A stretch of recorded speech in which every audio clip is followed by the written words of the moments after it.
দর্শক অবস্থান করছি টেকনাফ মেরিন ড্রাইভ সড়কে। আজকে সপ্তাহের ছুটির দিন শুক্রবার, সে সুবাদে অসংখ্য পর্যটক স্থানীয়রা টেকনাফ যে মেরিন ড্রাইভ সড়ক রয়েছে সে সড়কে বিভিন্ন পয়েন্টে এসেছেন, তারা সেটি দেখতেছেন। একই সাথে আমরা আজকে টেকনাফের জন্য বিশেষ একটি দুঃসংবাদ সেটি দিতে চাই। তবে আবহাওয়া অধিদপ্তর থেকে যে বিজ্ঞপ্তিটি আমাদেরকে দিয়েছেন, আবহাওয়া অধিদপ্তর বলেছেন চট্টগ্রাম, পায়রা, মংলা বন্দর সহ 4টি সমুদ্র বন্দরে 3 নম্বর সতর্ক সংকেত দেখে যেতে বলা হয়েছে। তবে বঙ্গোপসাগরের যে তৎসংলগ্ন এলাকা রয়েছে সেখানে যে একটি ঘূর্ণিঝড়ের প্রভাব সেটি ইতিমধ্যে দেখা দিয়েছে। তবে সেটি দেখা দেওয়ার কারণে টেকনাফে সবচেয়ে বেশি প্রভাব পড়েছে এমন একটা দৃশ্য আমরা দেখতে পাচ্ছি। টেকনাফ যে স্বপ্নের মেরিন ড্রাইভ সড়ক রয়েছে সেই স্বপ্নের মেরিন ড্রাইভ সড়কটি ভাঙ্গন দেখা দিয়েছেন এমনটা আমরা দেখেছি বিভিন্ন পয়েন্টে। টেকনাফের যে পাহাড়ছড়া এলাকা রয়েছে সেখানেও ভাঙ্গন দেখা দিয়েছে, যে শ্মশান রয়েছে হিন্দুদের শ্মশান সেখানেও ভাঙ্গন দেখা দিয়েছে। তবে এখানে এসে যেমনটা আমরা দেখতে পাচ্ছি যে বিশেষ করে জিও ব্যাগগুলো দিয়েছেন মেরিন ড্রাইভ সড়ক রক্ষা করার জন্য, সেই জিও ব্যাগগুলো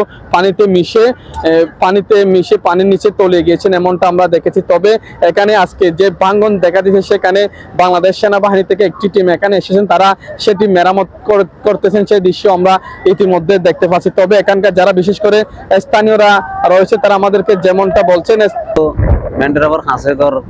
এখন আর তো বেশি বর্ষা খালাইলে বেশি চিন্তার থাকি কেলা মানতে পাবে বললা ইয়ানতে পাবে বললা, এ কারণে আর তো বেশি বইয়ের থাকি। এখন আজি এইও দেখিতে মোটামুটি 8-10 জায়গা তো ঠান্ডা ঠান্ডা পায় মানে দুনা রাস্তার মধ্যে বাইচে গাই। তখন আর তো এখন বেশি চিন্তাত আছি যে বইয়ত আছি। এখন আর ইয়ান যেতে পারে এতে মানে মজুদ করি পেলা ব্যবস্থা করি পেলা আর সরকারের মাধ্যমে টেকনাফতি 0 পয়েন্ট পর্যন্ত আর এই জিনিসটান মেনড্রাপ এই মেনড্রাপান আর জিনিসটান বেশি বাঙের তো বাঙের যে আর জিনিসটান এখন তারা বর্ষাকাল করে দিকে নম্বরে তারা জিনিসটান রাখি নেবার পরিকল্পনা হিসাবে, তাই শীতকালে জিনিসটান করি রে তারপর তারা সম্পূর্ণ করি আশা করি রাখি পারে বলে আশা করি।